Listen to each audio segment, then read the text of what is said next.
All right, welcome back, everyone. First of all, thanks for the feedback on the first video. It was a lot better than I thought it was going to be, which was good. So, appreciate the honest feedback. Keep it coming. Let's get straight into it. So, the review of the first round, and honestly, how good is it to have footy back? Um, Dragons and Brisbane fans, sorry, but I did review your game last video, so we'll give that game a bit of a miss today. But let's get straight into it with the Knights versus Manly game. This was a cracker, absolute cracker of a game, and what a crowd up there! Almost a full house up at Newcastle, and after the 3 seasons they've had to deal with, big kudos to all the Knights fans up there. I think the big thing to come out of this game for mine, the talking point for golden point or draw after 80 minutes. I'm a fan of the draw after 80 minutes for regular season. I think if both teams are good enough to be all square after 80 minutes, there should be a 1 point each. And I don't necessarily agree that Manly should be walking away with no points after that. I don't think so. But they got golden point in at the moment. I'd personally like to see the draw fixed as the 80-minute result. Interesting to see what other viewers out there, their opinion of this matter would be. Other talking point for mine would be Mitchell Pearce. Someone who's come over with a bit of scrutiny, I guess. A lot of media about what was going to happen once Cronk went to the Roosters. He's decided to go a different way and started his own little journey, I guess. And honestly, I think he's gone very well. I think he stood up on Friday night, and I don't think if it was for him playing, they win that Newcastle. So it's very good to see, with all the negative headlines he's had in the past, that he come in and he's done the right thing for Newcastle, and he's got him off to a winning start, which is great to see. The Cowboys and Sharks. So Cowboys getting up with this one. Bit of a scrappy game overall, actually, for two sides that I've got to finish well up there at the end of the year. I think it was quite scrappy, but to be expected. It's round one, so you can't have everything perfect. For mine, though, the things where it sort of mattered, I think the Sharks are going to miss Maloney a lot this year. You just could see in the way that Moylan plays 5'8". It wasn't the right sort of mix. You've got Townsend there who isn't the greatest at organising the team around the park. And for mine, I think that's where Maloney does fit in. Maloney's very good at that support play as well, which I think sort of was lacking a little bit there from the Sharks. It'd be interesting to see how they go moving forward, the Sharks, with their halves combination. They've got Hodgkinson now at the club, who for mine still is a first grade halfback. So interesting to see if they do move him in, and perhaps Townsend to a 5'8" role and Moylan back to fullback. They've got Holmes there who can both play on the wing as well, so they've got some room to move there. I'd personally probably be going that way. See how the coach goes the next couple of weeks in deciding that sort of roster and where that lineup is going to be.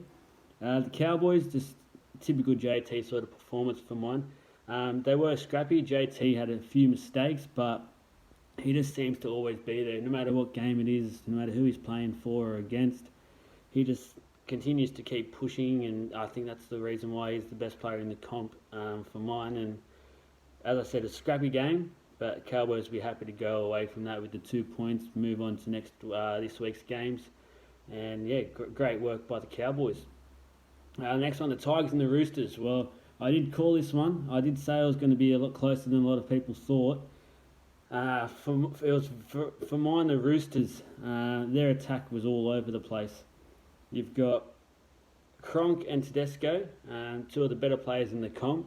And for mine, the side just didn't seem to know how to fit them into the way that they played. And I don't know what they've done over the pre-season, but their attack was very, very ordinary.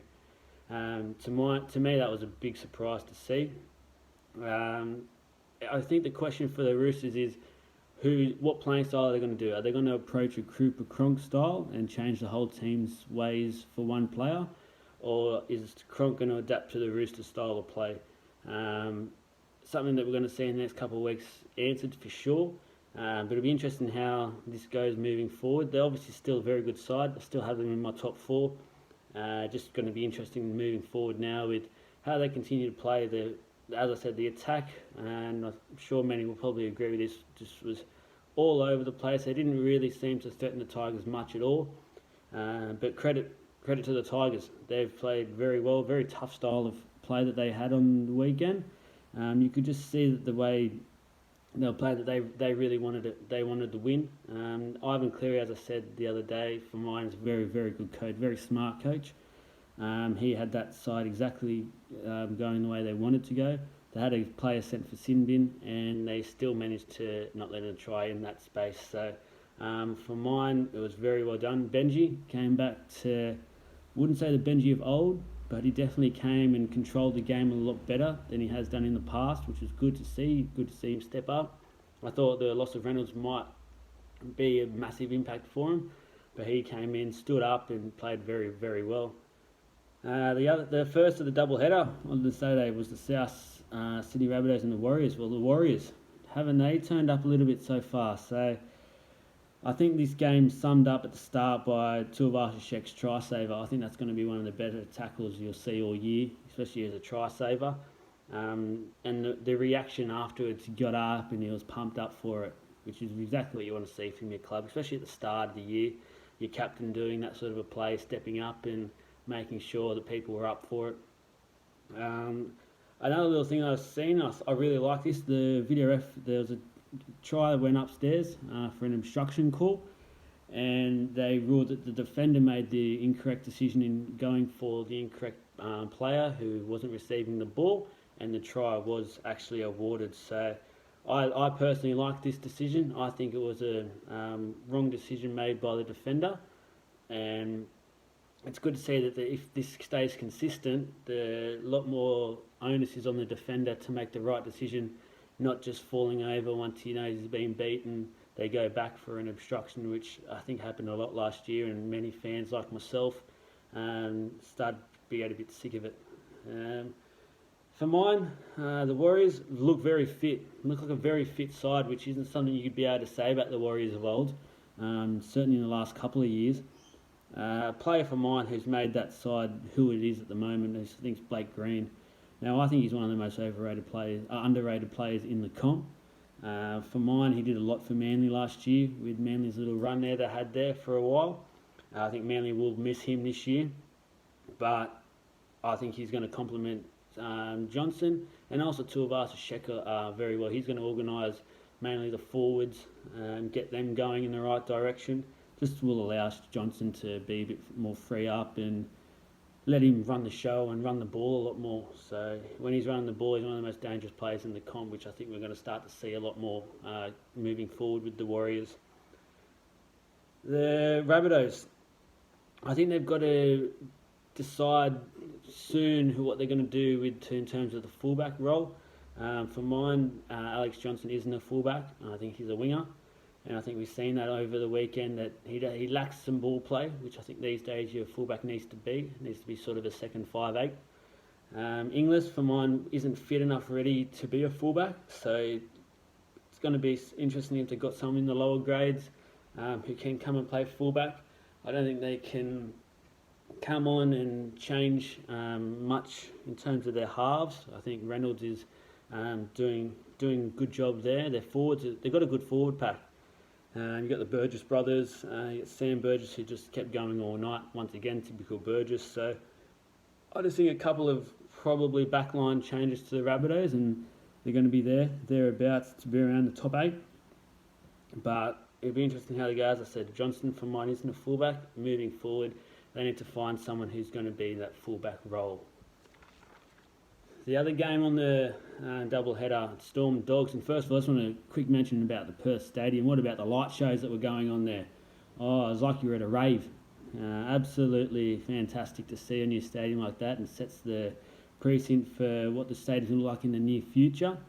Next year we've got the new Western Sydney Stadium coming, so very excited about that one. Obviously be there quite regularly, be like a second home to me, so hopefully they've got a couple of light shows coming up as well.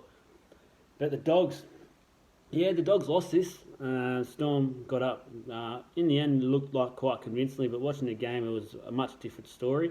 The Dogs looked much better in attack for mine. There was a side that last year were the only word to really describe them is woeful. Their attack was absolutely woeful. But this, going off this first game, looks like the pre-season done a lot of work with their attack, and it does look sharp. It looks crisp. It looks sharp. So that young second rower they've got, I think it's Fatuli. So I don't want to pronounce his name wrong, but there was an edge back row there, the young one. Very, very good player. A lot of good signs there early from him. But the Storm, once again, just a very well-oiled machine. Look, there's a couple of weaknesses I could start to see there, just with the lack of Cooper Cronk there. Croft's, don't get me wrong, is a good player, good young player starting up, but they're going to experience a couple. They're a little bit weaker than they were last year. But Munster stepped up once again. They lose Billy Slater. He goes to fullback and has a wow of a game. For mine, he was the big difference in the game. If Munster wasn't there, without Slater there, it's probably a game that Dogs can come away and win there. But for mine, Munster very, very nicely played, and he'll move to 5/8 once Slater's back, and that side just continues to get a bit stronger, which starts to become scary. The first game of yesterday, well, a few people messaged me. Penrith over the Eels. Have a laugh. Come on, it's fine. Look, Para started strong, very, very good. I have to say, I was pretty confident after 14-0. But after that, for mine, the halves lacked a bit of game management in terms of how they went about playing. Once we got 14-0 up, the next set after that try, we decided to have the forwards be a bit of a ball player.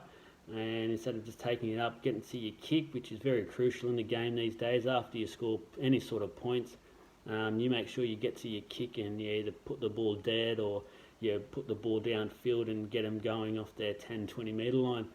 We didn't do that. To me, that summed up a lot. Very soft try leading into half time. We conceded, and there was worrying signs there early. Penrith looked fit. They looked like a very fit side. They just kept coming then. Once they got a little bit of a sniff and got some momentum, we just couldn't stop it. For Parramatta, I think our bench needs to be sorted out quickly. It's not the right mix. We missed Edwards, Kenny Edwards, a little bit of a cameo that he comes on and plays with a bit of energy, picks up the game. And I also think we need someone to come on, play a bit of dummy half for about 20 minutes just to pick up that pace. But as I said, Penrith, Maloney and Cleary showed early why many consider them to be the New South Wales half and 5/8 this year. They just started owning the game. As soon as they started getting a sniff and got a bit of ball, you just seen both of them step up. And that's, for mine, they'd probably be close to the halves pairing. I don't know about Cleary, as I said, I think he's still a bit young, but after that showing, he just continues to impress, and he's playing like he's 25, 26 years old. So for mine, that's the reason why they ended up winning. The halves controlled it a lot more. Their game management was a lot better than Parramatta's, unfortunately. But that's the way it's going to be. It's round one. See how it goes. There's some positive signs there. I thought we did play well Parramatta at the start, the first 20. A lot of good pressure. Let's see how we go moving forward. We've got people like Gutherson coming back still, so be interesting how we go moving forward. The last game of the round, Titans and Raiders. Well, I didn't get to watch much of it. I ended up coming back and watching a bit of the replay, things like that. But I saw Raiders up 18-0, and I thought this is going to be turn a bit embarrassing for the Titans. But credit to the Titans, they came back. They've come back and won this one, which is a great turnout for them. Especially up there, the crowd-wise, things like they need to have some results to continue that brand strong and get it moving forward in the right direction. For mine, as I said, it was like the Eels Penrith game. Raiders started strong; they looked like world beaters at the start. The momentum killer for mine was the Leilua dropping ball over the line. There was a very good pressure, good tackle there from Mickey Gordon, which for mine has changed their momentum around, and they could have gone up by another try. Instead, they don't. Probably dropped their heads a little bit, and Titans started coming back in the ball game, and the rest is history. For mine, Canberra need to work on their halves and their hooker combination. I don't think, for mine, Blake Green, who was named to start on the bench, who didn't end up doing it, was a Caesar. They're not your number 14s. They should be starting. You could either have Sam Williams come on and set 14, but I don't think that would work. They've got to choose out of those three, two to play, with the other just to go play reserve grade and be ready for an injury. The Titans, great work to see in it. Once again, they're a team that does look fit to start the year off. Good to see players like Pete, Taylor starting to come back in the game and really work for the Titans. But good game. As I said, round one, it's good to see the football back. Nothing really. The referees for mine, as a quick mention on the referees, I thought most of the refs did very well this week. I hope it continues. The play the ball penalties, I like them. I think it's a simple thing. You just got to get your foot on the ball. It's not going to be too hard. Good to see that's been officiated. I think there could have been probably a couple more penalties, if anything. But let's keep the game running, keep it going well. Good work to the referees, well done. But that's me for the review of round one. Thursday we'll have the preview for round two and a couple of talking points. As I said, guys, any feedbacks are helpful for myself. Any questions about the games, anything you would like rule-wise, things like that, shoot a comment down below. Give me a follow on YouTube. And yeah, thanks for tuning in and have a good week.